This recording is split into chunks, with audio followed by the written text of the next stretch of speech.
Welcome to my YouTube channel. Kung bago ka lang sa channel na to at true-blooded Aldab Nation ka, tama po ang channel na pinuntahan mo. Kaya considering na po kitang bagong subscriber. At huwag mong kalimutan pindutin yung bell para lagi po kang updated sa bagong video na ilalabas ko.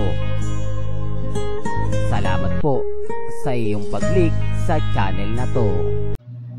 Welcome back mga kaaldab. Ito na naman po ang inyong lingkod, si Mr. Destiny, at eksklusibo nga po itong video na mapapanood natin. Ito yung pinaka-latest mga kaaldab na talaga naman pong nakakatuwa dahil hindi natin ine-expect na darating po yung point mga kaaldab na si Alden Richards makikita po sa kaarawan ni Maine Polkerson.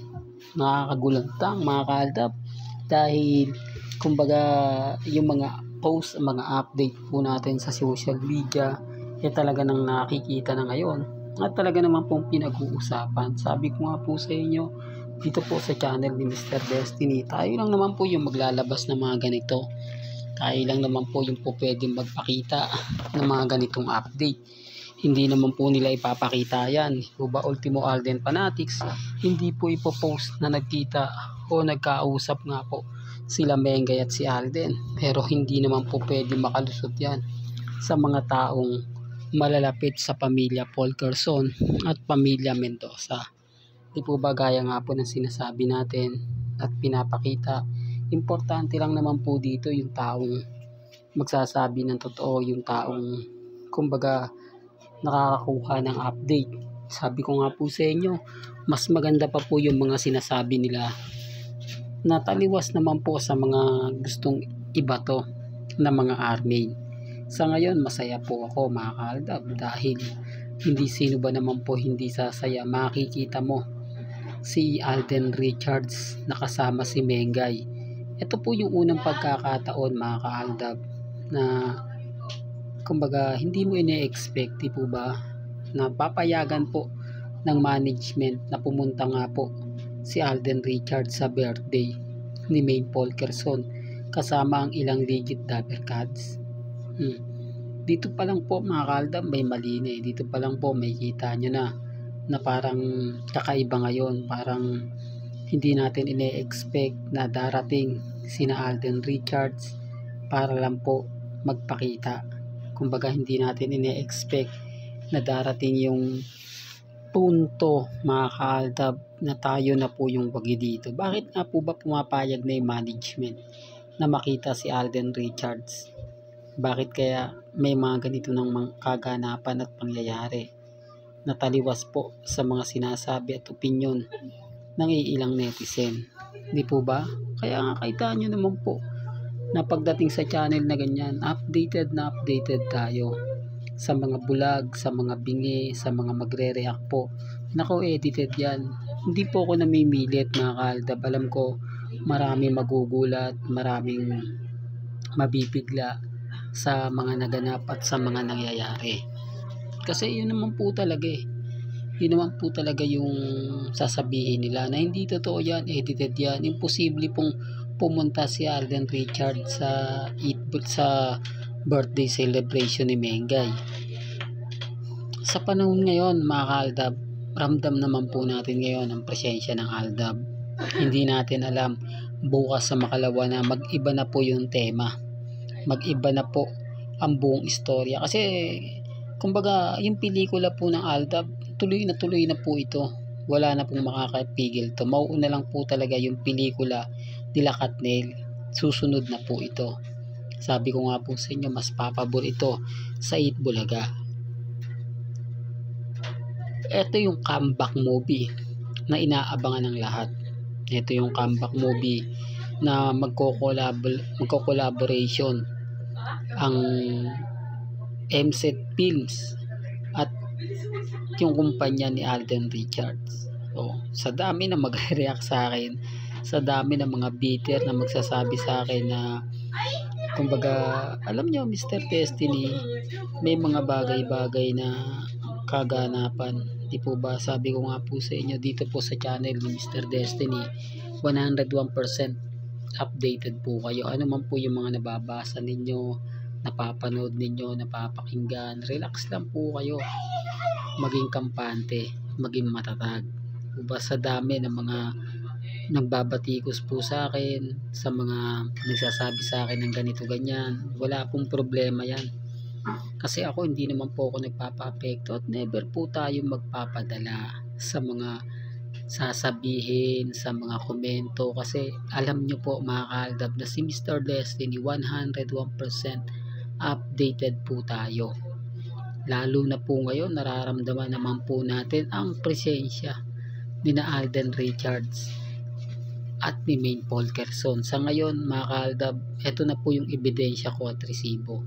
Ito na po yung pagpapatunay na talaga nararamdaman na po natin ang Aldab, kasi sa haba po ng birthday celebration o sa haba ng taon, ngayon lang pong birthday celebration ni Mengay nagpakita si Alden Richards. Dito pa lang kabahan na kayo dito pa lang po masasabi niyo bakit nga nangyari to, anong rason, anong dahilan, bakit nangyari yung mga ganitong kaganapan na si Alden Richards pumunta sa birthday mismo ni Maine Polkerson. Sino nag-udyok at anong rason? Maraming mga katanungan nagtatanong ngayon at naglalaro sa mga isip po ng mga ilang netizen. Gaya ng sinabi ko, ito na nga po yung simula. Mahirap pong magkomento dahil wala naman pong sinabing ganito na hindi, naimbitahan lang si Alden Richards na pumunta sa birthday ni Maine. Sa totoo lang po, lagi naman pong pumupunta. Hindi lang pinapakita. Pero bakit ngayon malakas na ang loob na ipakita to sa social media? Malakas na yung loob ni Alden na magparamdam na sa social media. Kasi tapos na po Hindi na po siya hawak ng GMA. Sabi ko nga po sa inyo, malaki ang pagkakaiba. Malaki ang, kumbaga, ang naitulong nga po ng pagtatapos ng kontrata ni kay Alden. Sabi ko nga po sa inyo, di po ba kanina, kung si Alden talent pa rin po ng GMA Sparkle Artist Center, hindi si Boy Abunda magpo-promote sa All Out Sunday na andyan si Alden Richards. Wala, ang pagpunta po ni Alden is schedule na Hindi na po siya yung tema ng pag tinawag mo kinabukasan o pag tinawag mo ngayon kinabukasan na ando na siya sa 8 Bulaga o sa All Out Sunday. Hindi po, kakaiba na po ngayon. At kita nyo hindi na po siya gano'n nagpapa-interview. Nakapagtataka nga halos lahat po ng pahayagan siya updated. Siya yung pinag-uusapan, issue kay Kat din, pinag-uusapan po sa social media, international pa, ang dami na. Kumbaga, bakit ang GMA nag-istulang bingi? Di po ba yung tipong ay hindi natin yan pwede topic, yung balang ganon? Alam naman po natin na pinag-uusapan yun, alam naman po natin na mabenta po yun. Di po ba kita nyo nga yung kay Ray Pumaloy, paulit-ulit na lang yung Kat din, sinamantala pa ng ABS-CBN at ng TV5. O bakit pagdating sa GMA, tikom ang bibig po nila. Napakarami po nilang reporter, 3 po ang showbiz personality nila. Meron pang updated kay Nelson Canlas. Di po ba? At alam naman po natin na madalas po dyan si Alden Richards dati na ini-interview. Di po ba? Ni Nelson Canlas. Hindi, real talk to mga kaaldab. Pero ngayon parang wala na Parang nagwakas na yung mga ganitong bagay, yung ine-expect nila, hindi na nila nakikita, yung sa palagay nila natutugma sa kanila ay parang wala na. Sinasabi ko lang po ito mga kaaldab para lang malinaw. Pinapaliwanag ko lang po ito sa mga taong bitter po sa channel ni Mr. Destiny, sa mga taong magre-react at magkokomento. Okay lang po yan, kasi alam naman po natin mga kaaldab na kumbaga, alam niyo na yung tipong kahit anong sabihin natin, kahit anong ipaliwanag natin, ramdam mo yung presensya ng Aldab Nation, ramdam mo yung pagiging ganito ganyan, tipong mapapaisip po kayo kapag nakita nyo. Kaya po ako masayang masaya. Pasensya na po kung yung pagbibigay natin ng update ngayon medyo magulo. Masaya po ako, masayang masaya. Dahil paunti-unti na po na lumalabas ang katotohanan na si Alden Richards at si Maine Fulkerson magkasama nga po. Masakit pero yan po yung katotohanan. Pabor na pabor po sa fandom ng Aldab Nation. Yung mga babatikos po sa atin, wala na po. Tandaan po nila, sina Alden at si Maine lang po ang malakas. Dito, sapat na po ito, di po ba? Well, hanggang dito na lang po ang ating latest updates. Kaya kung gusto nyo pa po ng pinaka-latest at sariwang update, abay tumutok lang po kayo dito po sa channel ni Mr. Destiny para updated po kayo sa mga bago at sa mga latest na i-upload po natin maya-maya lang. Kaya kung bago ka lang sa channel na to at isa kang true-blooded Aldab Nation na nagmamahal kila Mengay at Isoy, tama po ang channel na pinuntahan mo. Kaya consider na po kitang bagong subscriber at huwag mong kalimutang i-share ang mga video po natin sa mga mami, sa mga titas at sa mga senyor. Hanggang sa muli, salamat po sa panonood at pakikinig.